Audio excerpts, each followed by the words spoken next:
నమస్తే, welcome to our channel. ఈరోజు మనతో పాటు అయితే ప్రస్తుతం లంకల దీపక్ రెడ్డి గారు ఉన్నారు. అన్నతోనైతే మాట్లాడదాం. అన్న నమస్తే అన్న. నమస్తే అన్న, ఇక్కడికైతే చూస్తుంటేనైతే మొత్తం ప్రజాసేవ కనిపిస్తున్నది. అసలు ఏంటన్న విశేషాలు? అసలు ఈరోజు ఏం జరుగుతుంది ఇక్కడ కాలనీలో? భారతీయ జనతా పార్టీ ఎప్పుడు ఏదో ఒక ప్రజాసేవ గురించి ఏదో ఒక పని చేస్తూనే ఉంటాం. అందులో భాగంగా ఎక్కడెక్కడైతే బస్తీలలో మొన్న కిషన్ రెడ్డి గారు వచ్చిండ్రు, చాలా రోజుల నుంచి ఎన్నోసార్లు రిప్రజెంటేషన్ ఇచ్చినా అని చేస్తారు. కానీ సీరియస్ తీసుకొని ఆఫీసర్లను పిలిపించి యూసుఫ్గూడలో ఒక 1 hour ఆఫ్ రెయిన్ పడితే అది మొత్తం నిండిపోతుంది, బోట్లు వేసుకొని పోయేంత వాటర్ వస్తుంది. సో దాని మీద ఫైట్ చేసింది. ఈ రోజు ఇక్కడ ఎప్పటి నుంచో మేము హైటెన్షన్ వైర్స్ ఎక్కడైతే వైర్ చాలా మంది చనిపోవడం కూడా జరిగింది, దాన్ని రిమూవ్ చేయాలని చెప్పి మేము రిప్రజెంటేషన్స్ ఇస్తున్నాం. ఈ రోజు భాగంగా ప్రతి ఇంటికి ఎక్కడెక్కడైతే ఈ హైటెన్షన్ వైర్ పోతుందో వాళ్ళ ఇంట్ల కిందికి వేసి వాళ్ళ రిప్రజెంటేషన్ ఉండొచ్చు, లేదంటే వాళ్ళ పేర్లు సేకరించి వాళ్ళకి ఫోన్ నెంబర్స్ అవి తీసుకొని మేము రిప్రజెంటేషన్ ఇవ్వాలి ఈరోజు ప్రోగ్రామ్.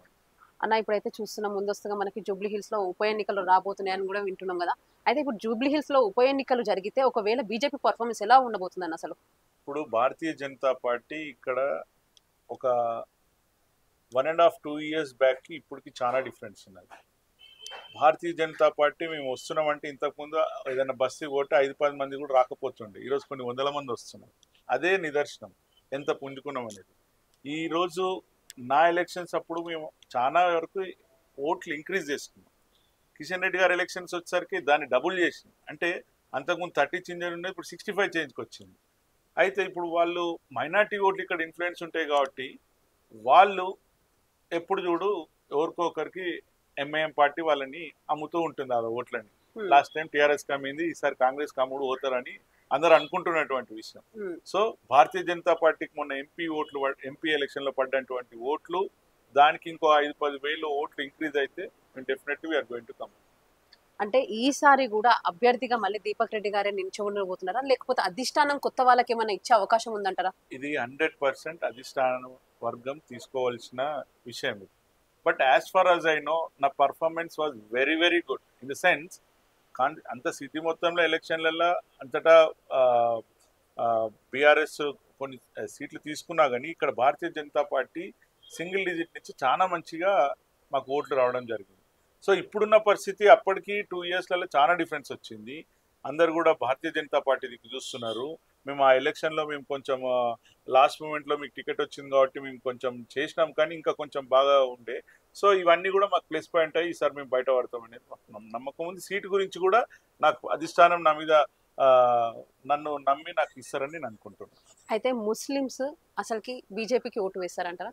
బీజేపీకి కొన్ని చోట్లలో మాకు పడవని చెప్తలేము, కానీ చాలా వరకు ఎంఐఎం ఏం చేస్తుంది, ఎక్కడ బీజేపీ సైడ్ వీళ్ళు మొగ్గు చూపుతారో, మోడీ చేస్తున్నటువంటి ఆకర్షణీయమైన వీటికి పథకాలు ఉండొచ్చు, మొన్న జరిగినటువంటి పాకిస్తాన్ మీద ఇట్లాంటి అన్నిటి మీద వాళ్ళు చాలా చురుగ్గా వాళ్ళ దగ్గరకు వచ్చేసి అపనైసా అని చెప్పేసి మనకు వాళ్ళకి డిఫరెన్షియేట్ తీసుకురావాలని చూస్తారు. కానీ చాలా వరకు ముస్లిమ్స్ మేము పోయినప్పుడు ఈసారి మేము మీకు సపోర్ట్ చేస్తామని చెప్పడం జరుగుతుంది.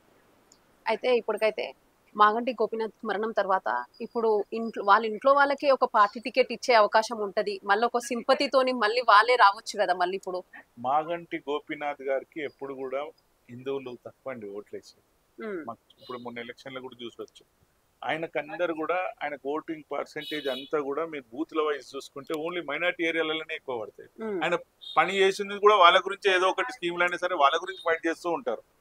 సో నేను అనేది ఏంటంటే, ఇప్పుడు ఏదైతే మైనార్టీ ఓట్లు భారతీయ జనతా పార్టీకి వేస్తారా, లేకపోతే బీఆర్ఎస్కి వేస్తారా, కాంగ్రెస్కి వేస్తారా అనే దాంట్లో మీరు 1.5 year బ్యాక్ 2 years బ్యాక్ జరిగినటువంటి ఎమ్మెల్యే ఎలక్షన్స్లో అందరు కూడా వాళ్ళు మ్యాక్సిమం బీఆర్ఎస్కి వేశారు.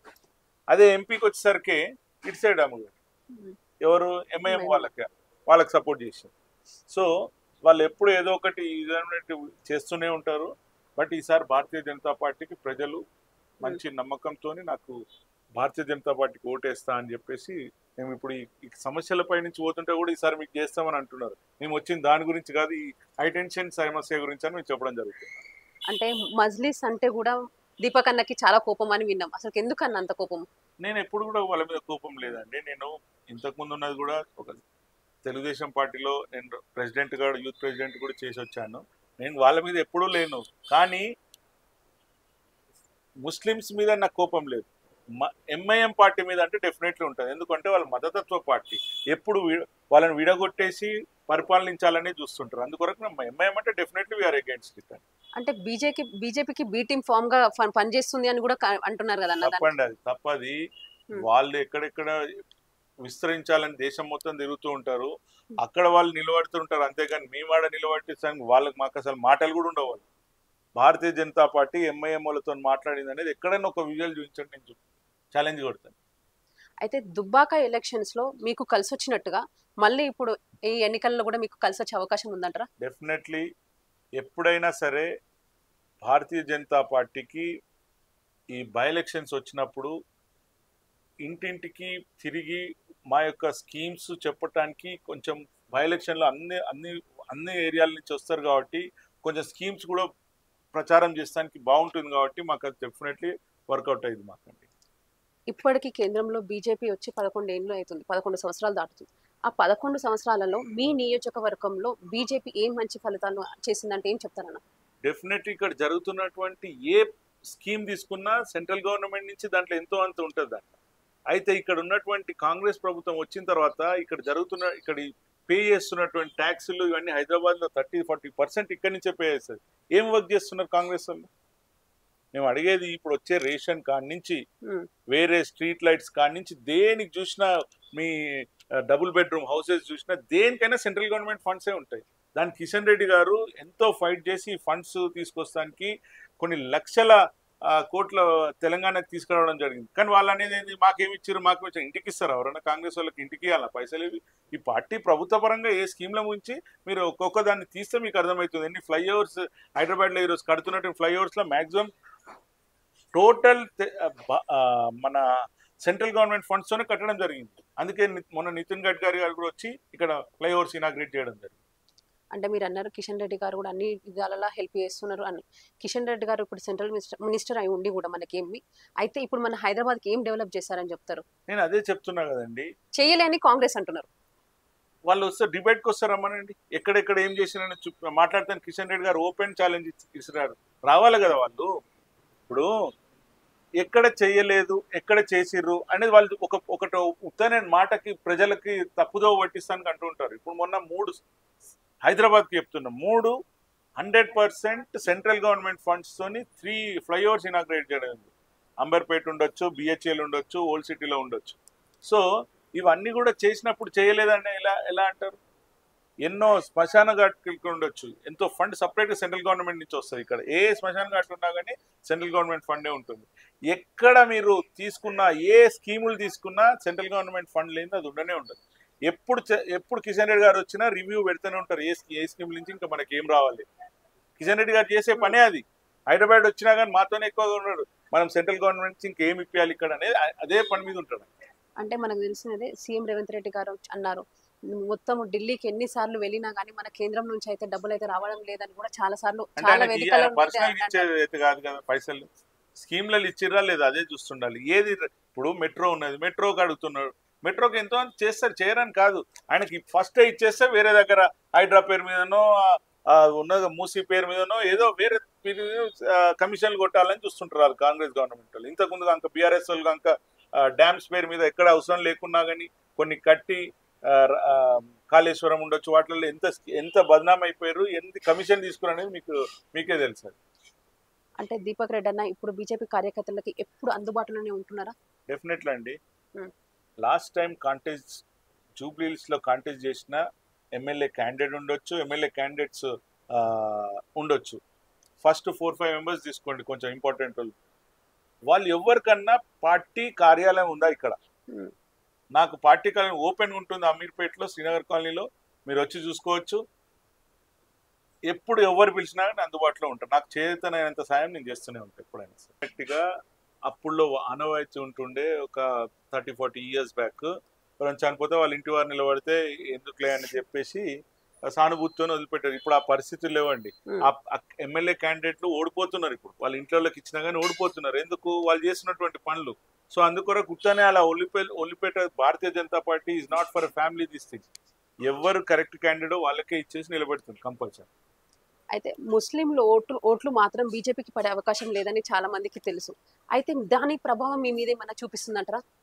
నేను ఇదే చెప్తున్న మైనార్టీ సోదరులకి ఎక్కడ కూడా సెంట్రల్ స్కీమ్స్ అయినా సరే ఏవైనా సరే భారతీయ జనతా పార్టీ అయినా సరే వీరు ముస్లిము వీరు హిందూ ఈ స్కీమ్స్ వీళ్ళకే ఇవ్వాలి వీళ్ళకి ఇవ్వద్దని ఎక్కడ కూడా మేము చెప్పమండి. భారతీయ జనతా పార్టీ ప్రతి ఒక్కరు ఇండియన్స్ అందరికి కూడా ఒకటే విధంగా చూస్తుంది.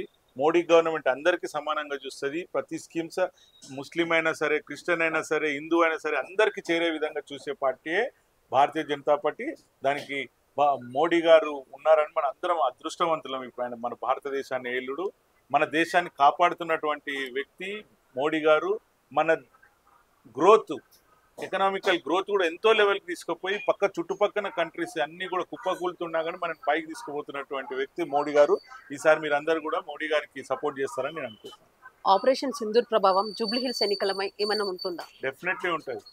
డెఫినెట్లీ ప్రతి ఒక్క భారతీయుడు ఆపరేషన్ సింధూర్ని చూసి మోడీ గారు చేసినటువంటి ఘనకార్యాన్ని చూసి ఈసారి భారతీయ జనతా పార్టీకి సపోర్ట్ చేస్తారని నేను దీపక్ రెడ్డి అన్న అది లక్ష్యం ఏంటంటే ఏం చెప్తారన్న ఒకసారి? ఇక్కడ ప్రజలకు సేవ చేసుకోవడమే నా యొక్క ముఖ్య ఇది. నన్ను నా పర్ఫార్మెన్స్ చూసే భారతీయ జనతా పార్టీ అయినా సరే కిషన్ రెడ్డి గారు అయినా సరే నన్ను ఇక్కడ ఈ డిస్టిక్కి అధ్యక్షునిగా చేశారు. అదే విధంగా ఈ సీటు కూడా నాకు ఇస్తారని ఆశిస్తూ నేను దాన్ని గెలుస్తానికి ఏ విధంగా ఎక్కడెక్కడ కార్యకర్తల సహాయం తీసుకొని అది ఓటర్ల దగ్గరకు ఉండొచ్చు వాళ్ళందరి దగ్గరకు వేసి నేను ఈసారి భారతీయ జనతా పార్టీకి జూబ్లీ హిల్స్ కాన్స్టిట్యున్సీ గిఫ్ట్గా ఇవ్వబోతున్నాను. అయితే బీజేపీలో అంతర్గత సమస్యలు ఉన్నాయని కూడా ప్రభావం అవుతున్నాయని కూడా మనకు వార్తలు వినిపిస్తున్నాయి. మరి అంటే అసలు అవి నిజమే అంటారా? ఇక్కడ ఒక్క క్యాండిడేట్ అండి భారతీయ జనతా పార్టీ జూబ్లీ హిల్స్ లో ఒక్క కార్యకర్త అయినా వచ్చేసి నేను ఇది కాదు నేను ఇది అని చెప్పమని ఛాలెంజ్ కడతాను. మీరు స్టేట్ వైడ్ ఏమన్నా మాట్లాడుతుండొచ్చాము కానీ జూబ్లీ హిల్స్ కాన్స్టిట్యున్సీ లో ఒక్కరిని అనేది ఇన్ని వందల మంది ఉంటారు కదా ఒక్కరు వచ్చి కూడా లేదు ఇలా ఇట్లా ఇట్లా అని చెప్తే నేను దానికి ఒప్పుకుంటాను. ఎక్కడ కూడా భారతీయ జనతా పార్టీలో ఒక్క గ్రూప్ అనేది లేదు, ఒక్క కార్యకర్త కూడా ఇక్కడి నుంచి విడిపోయిన వాళ్ళు. మీ నియోజకవర్గంలో ప్రస్తుతం ఏ ఏ సమస్యలు ఉన్నాయి? ముఖ్యంగా కృష్ణానగర్ లో డ్రైనేజ్ సమస్య, వాటర్ కాంటామినేట్ అవుతున్నది. ప్లస్ ఇక్కడ రేమత్ నగర్ లో హై టెన్షన్ వైర్లు, రోడ్స్ ఎక్కడికక్కడ రోడ్స్ అన్ని ఖరాబ్ అయిపోయిన రోడ్సే. బోరబండకు పోతే బోరబండలో అక్కడ శ్మశాన్ ఘాట్ కి గోడ కట్టిస్తానికి మన గవర్నమెంట్ వాళ్ళు తనకలాడుతున్నారు. చిన్న గోడ కూలిపోతుంది అంటే వాళ్ళ దగ్గర ఎక్కడ కూడా ఫండ్స్ లేవు. ప్లస్ అంతేకాకుండా రోడ్స్ అధ్వానం అయిపోయినాయి. కిషన్ రెడ్డి గారు వారికి ఉన్నటువంటి ఫండ్స్ ప్రతి ఏరియాలలో వాటర్ ప్రాబ్లం తీర్చడానికి బోర్స్ వేపిస్తున్నారు. భారతీయ జనతా పార్టీకి ఉన్నటువంటి అప్పుడు దత్తాత్రేయ గారు ఫండ్స్ ఉండొచ్చు, ఇప్పుడు కిషన్ రెడ్డి గారి ఫండ్స్ తోని highest number of community halls కట్టించడం జరిగింది. ప్రజలకు ఇబ్బంది కలగకుండా చిన్న చిన్న దావత్లు ఉంటే ఆ బస్సులలో చేసుకుంటానికి. సో ఇలాంటి పనులు కార్యక్రమాలు చేసుకుంటూ పోతూనే ఉంటుంది భారతీయ జనతా పార్టీ. ఓట్ల గురించి ఎప్పుడు కూడా మేము చూడము. అయితే ఇటీవల మనకు జరిగిన అధ్యక్ష పదవుల విషయంలో అయితే చాలా మంది ఆశపడి అధ్యక్ష పదవి గురించి కొంచెం మంది నిరుత్సాహపడ్డారు. అయితే మీకు ఇప్పుడు జరిగే ఎలక్షన్స్ బై ఎలక్షన్స్ లో ఇప్పుడు మీ కార్యకర్తలందరూ మీకు సపోర్ట్ చేస్తారంటారా? 100% ఇక్కడ భారతీయ జనతా పార్టీకి మేము చేస్తాం రెడీగా ఉన్నామని చెప్పేసి వాళ్ళు చెప్పడం జరుగుతుంది. మేము ఇక్కడికి వచ్చేసి ఎప్పుడు పని చేయాలని చెప్పేసి అని అడగడం జరుగుతున్నది. అండ్ ఇంకొకటి స్టేట్ గవర్నమెంట్ ఇచ్చినటువంటి అధ్యక్షుడు కరెక్ట్ పర్సన్. ఆయన చాలా ఏళ్ల నుంచి ఆయన పార్టీకి పనిచేస్తున్నారు, సంఘ్ బ్యాక్గ్రౌండ్ ఉన్నది, ఏబీవీపీ నుంచి వచ్చారు, అన్నీ ఉన్నాయి ఆయనకి. పార్టీ గురించి అన్ని విధాల జైలుకు కూడా పోయించండి, 13 సార్లు జైలుకు పోయించండి. అలాంటి వ్యక్తికి ఇవ్వడం మీ అందరం కూడా సభమే అనుకుంటాం. రాష్ట్రంలో ఇప్పుడున్న అధికారంలో ఉన్న పార్టీకి మీ పార్టీ ఢీ కొట్టగలగరా? 100% అండి. ఇప్పుడు ఎమ్మెల్యే ఎలక్షన్స్ లో కాంగ్రెస్ పార్టీకి ఇక్కడ చాలా అజరుద్దీన్ భారతీయ జనతా పార్టీకి లేట్గా వచ్చాడు సీటు. అజరుద్దీన్ దాని అడ్వాంటేజ్ తీసుకున్నా కానీ అంతే తక్కువ ఓట్లు వచ్చినాయి. Bharatiya Janata Party last day seat వచ్చినా కానీ మాకు దగ్గర 30,000 దాకా వచ్చినాయి, 28,000 దాకా వచ్చినాయి. ఇప్పుడు 1.5-2 years భారతీయ జనతా పార్టీ చాలా స్ప్రెడ్ అయిపోయి ఉన్నది. ఇక్కడ ఎక్కడికి పోయినా సరే ఈసారి మీకు వేస్తాం ఓట్లు అని చెప్పడం జరుగుతుంది. సరే మీరు ఇదే ఏరియాలో మీరు ఈరోజు ప్రోగ్రామ్ చేస్తున్నాం, ఎక్కడ పోయినా కానీ మీరు కిందికి పోయి ఇప్పుడు అడగండి జనరల్గా ఏంది ఈసారి ఏంటిది మీ పరిస్థితి అంటే డెఫినెట్లీ చెప్తారు. సో అందుకొరకు ఈసారి భారతీయ జనతా పార్టీ 100% కాంగ్రెస్ని కాదు, Congress is not going to get deposit. Challenge ఇది. కాస్తో కూస్తో మైనార్టీ వాళ్ళనే నమ్ముకొని బీఆర్ఎస్ వాళ్ళు ఎప్పటి నుంచో వాళ్ళకే పనిచేస్తున్నారు కాబట్టి వాళ్ళకు కొన్ని ఓట్లు పడతాయేమో, అంతేగాని వాళ్ళు 100% ఎంఐఎం ఈసారి నిలబడదు. ఎందుకంటే వాళ్ళు ఏం చేస్తారు, ఆ పౌచ్ ఆఫ్ ఓట్స్ని లాస్ట్ టైం బీఆర్ఎస్ వాళ్ళకి అమ్ముకోరు, ఈసారి కాంగ్రెస్ వాళ్ళకి అమ్మాలని చూస్తున్నారు. వాళ్ళు నిలబడితే కదా, ఇన్ని ఓట్లు ఉన్నప్పుడు వాళ్ళు ఎందుకు నిలబడతలేరు అర్థం చేసుకోవాలి కదా. మైనార్టీ సోదరులు కూడా వాళ్ళని చూపించి వాళ్ళు పైసలు చేసుకుంటారు అనేది, ఎంఐఎం సోదరులు మిమ్మల్ని చూపించి పైసలు చేసుకుంటారు అనేది వాళ్ళకి తెలియాలి. ఈరోజు భారతీయ జనతా పార్టీకి ఓటర్ల మీద, మేము చేస్తున్న స్కీమ్స్ మీద నాకు నమ్మకం ఉన్నది కాబట్టి కంపల్సరీ గెలుస్తామనేది ఉంది. ఒకవేళ ఇప్పుడు మీరు గెలిస్తే మీ నియోజకవర్గానికి ఏం చేద్దామని అనుకుంటున్నారు? 100% కొన్ని ఫండ్స్ అనేవి ఎట్లుంటాయమ్మా అంటే, స్టేట్ గవర్నమెంట్ డెఫినెట్లీ ఫైట్ చేస్తాం.